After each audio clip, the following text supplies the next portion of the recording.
Welcome back to the Department of Context here at the Language Institute. So, confession time. I'm presenting an essay about the Canterbury Tales to a panel of experts tonight. And I have a title and maybe like 4 sentences. I know. I shouldn't have put this off to the last minute. I thought, hey, how hard could it be? I'll just talk about, Chaucer's satire or something. But now it's almost time for my presentation, and I'm really struggling with integrating multiple sources and citations in my work. Now that you're here, I was hoping that you could grab your lesson materials so we could figure this out together. Please?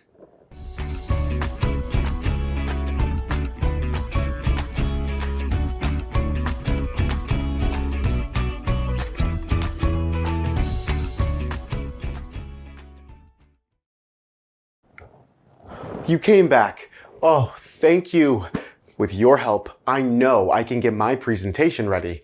My mission, or our mission now, is to integrate evidence from multiple sources to support claims about our literary analysis of the Canterbury Tales.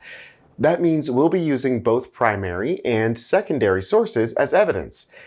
In literary analysis, the kind of work that we're doing here, a primary source is the text that is the central focus of our writing.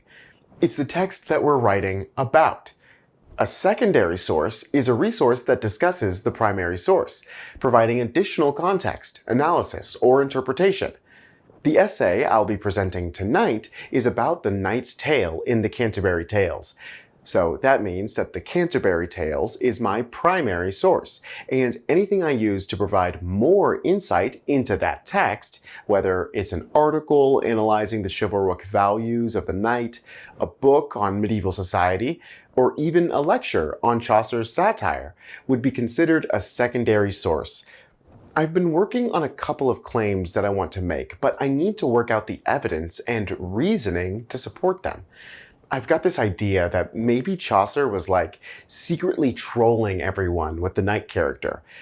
What if the whole chivalry thing is just a joke? Let me show you what I have so far and see what you think. So my claim is that Chaucer's language in the Canterbury Tales subtly uses irony to present the knight as someone whose honor and worthiness may be more about reputation than true moral virtue. And here's my support from my primary source. In the Canterbury Tales, Chaucer describes the knight as worthy and emphasizes his honor, terms that suggest nobility and moral excellence. These words would traditionally convey a high standard of virtue, painting the knight as an ideal figure of chivalry and humility. Did you notice which part of the claim this evidence supports? I've shown that Chaucer uses terms like worthy and honor to describe the knight, but I haven't demonstrated whether he's doing it ironically or not. To do that, I would need to show that what we expect these words to mean doesn't quite match the reality. This is where a secondary source can really help support our claim by explaining the historical context of Chaucer's day, so we have a better idea of how these words were really used back then. I found an article about the knight that I think could be helpful. Let's take a look at the part of it and see what we notice. As you read the passage, identify a piece of evidence that shows the irony of using words like worthy and honor to describe the knight. Pause the video to record your thoughts. While this passage provides important insights into Chaucer's world, particularly about the knight, the section that is most relevant to our claim is here. Notice how this portion of the article directly supports our claim about Chaucer's language and use of irony, providing insight into the particular words that Chaucer used to describe the knight, and what those words actually meant in the late 14th century. Okay, now it's your turn. Add 1 or 2 sentences to our response that include evidence from this passage, either as a direct quote or a paraphrase, and reasoning that explains how that evidence supports our claim about irony. Pause the video here to record your thoughts.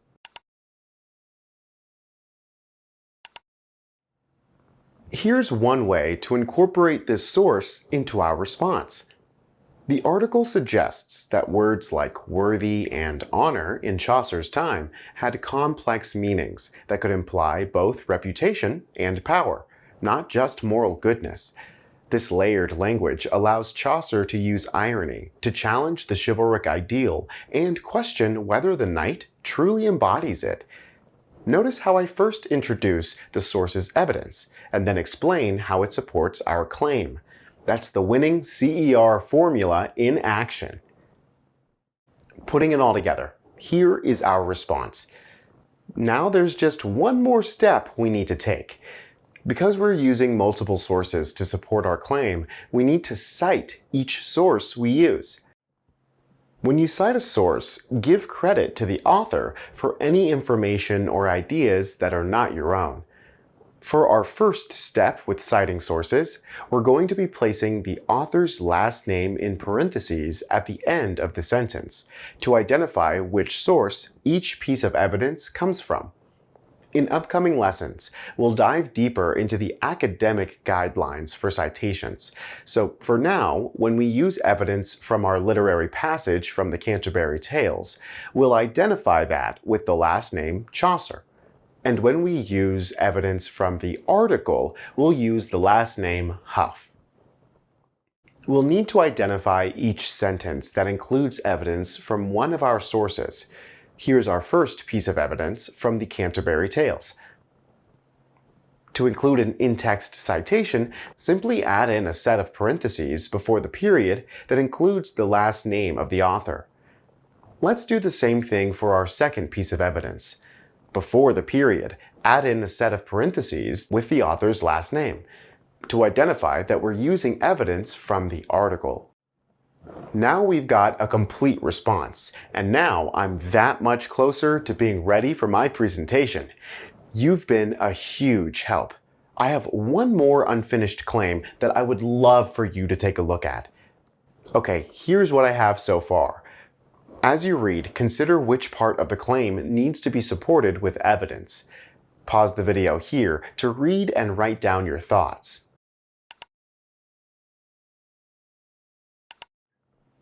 What did you notice? The evidence supports the part of the claim that Chaucer references specific battles, but we still need to show how this calls into question the morality of his actions. Let's take another look at the passage from the article for any relevant info. Pause the video to identify any evidence that would support our claim that Chaucer's mention of the Alexandrian Crusade calls the knight's morality into question. Did you notice the sentence right at the end of the passage? It's just the kind of evidence we need. Now let's find a way to incorporate it into our response. Pause the video here to add one or two sentences to our response that bring in the relevant evidence from the article, and explain how it supports our claim that the knight's morality is being called into question.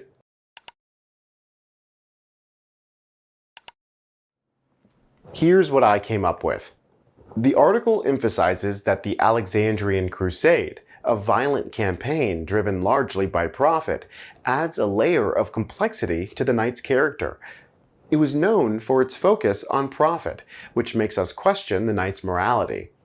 Notice how I introduce the article, then weave in my evidence, a direct quote from the article, followed by reasoning that brings it all together. Finally, I include an in-text citation to identify the information and ideas that I used from another source. Check your response to make sure that you've included a citation. Wow, everyone, we did it! Thanks to you, I actually feel ready for my presentation tonight. I'm really grateful for all the help you've given me along the way. We worked on some important skills together, like integrating evidence from primary and secondary sources, making sure each piece of evidence truly supports our claims, and, of course, citing sources properly so we give credit where it's due. Now it's your turn to practice these same skills in your own work. So grab those secondary sources, start looking for the right evidence, and remember to add in those citations as you go.